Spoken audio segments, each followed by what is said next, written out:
大数据虽然死了，但它留下了丰厚的技术遗产和商业模式。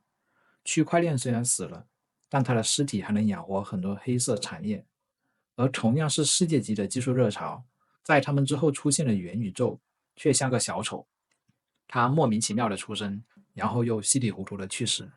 他的一生很短暂，但也还是有不少可以讨论的地方的。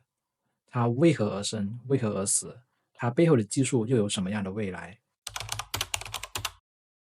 元宇宙这个概念不等同于它背后的 AR、VR 技术。元宇宙是脸书凭空硬炒出来的热点，它是一个纯纯的背锅侠，是扎克伯格病急乱投医的产物。此前运营一帆风顺的脸书，在2021年连续遭遇了巨大挫折。首先是他们凑区块链热闹，投入巨资搞了 Libra 币，在拉拢了 Visa、Mastercard、PayPal 在内的国际支付巨头后，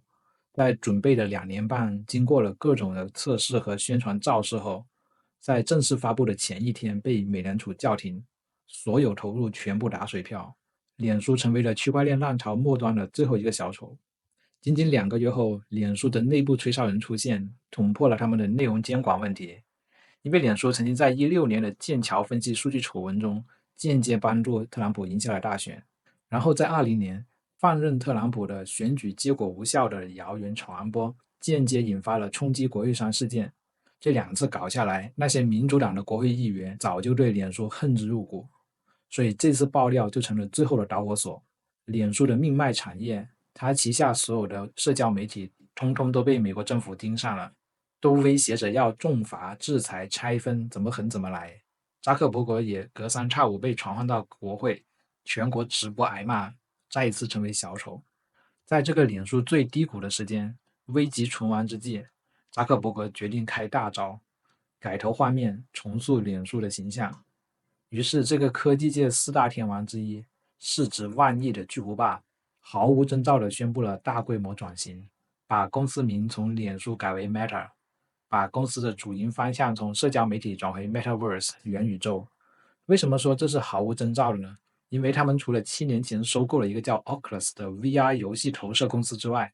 并没有在 AR、VR 技术方向有多少研究投入或者产品投放。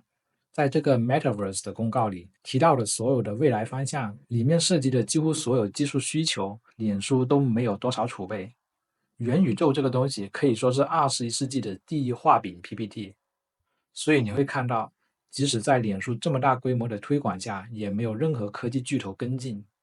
凑这个热闹的，只有那些喜欢跟风的、想用来骗人的、想要刷政绩的。对这些人，其实技术本身不重要，重要的只是热度。所以，不管是上期的大数据热潮、上期的区块链热潮、这一期的元宇宙热潮，他们都会去凑。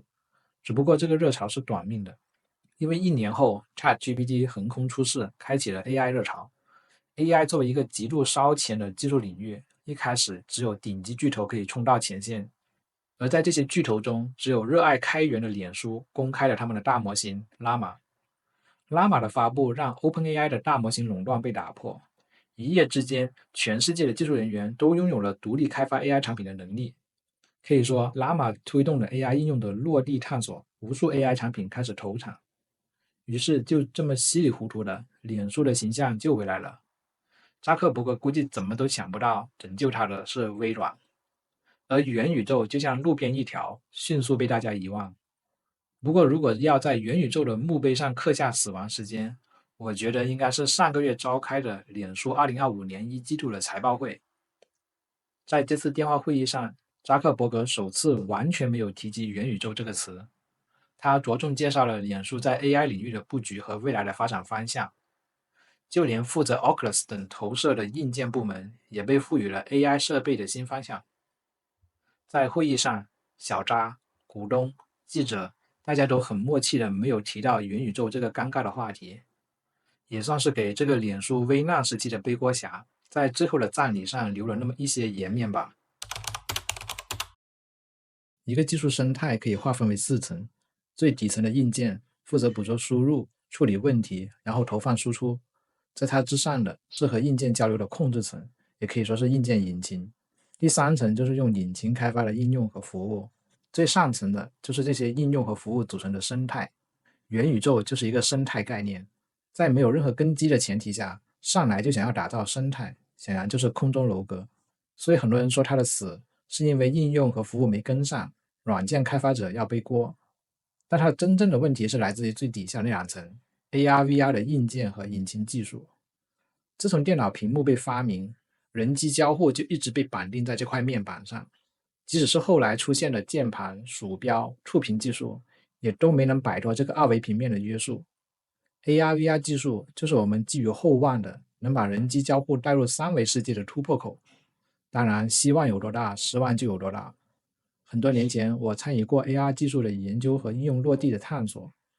很遗憾的是，10多年过去了，看着现在的 AR/VR，感觉和我当年研究的那个并没有什么本质区别，都还带着很浓厚的实验性质。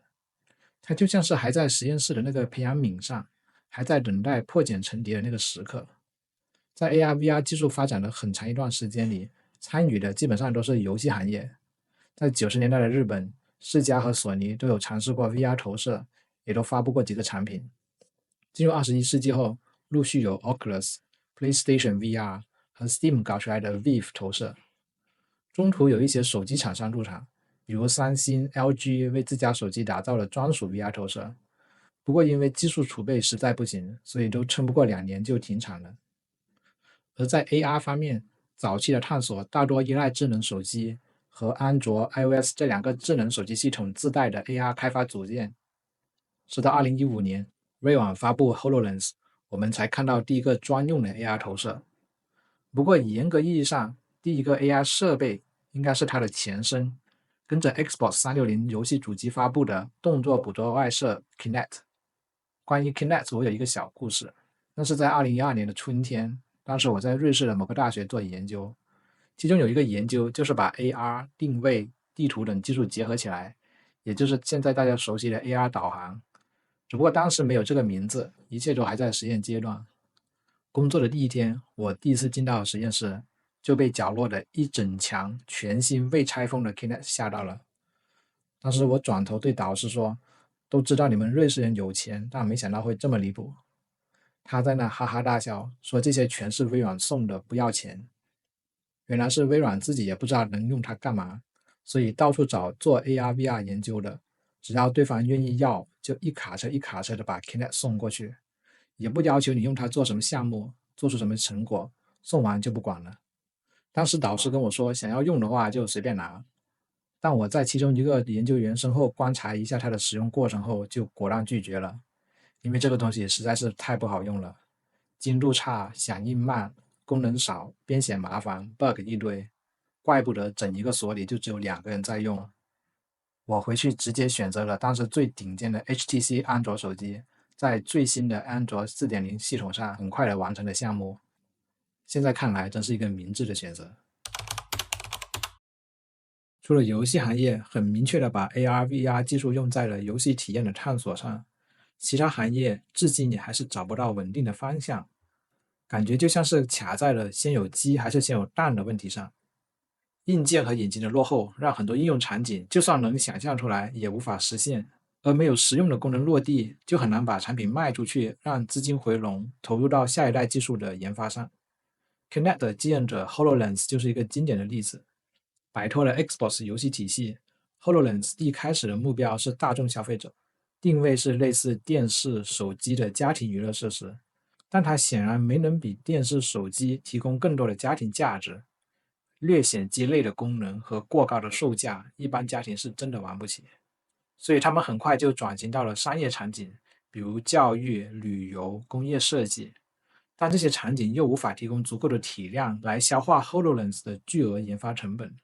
要不是美军在18年宣布要采购10万台 HoloLens， 我怀疑第2代甚至都不一定能立项。不过第2代也没有活多久，去年也宣布停产了。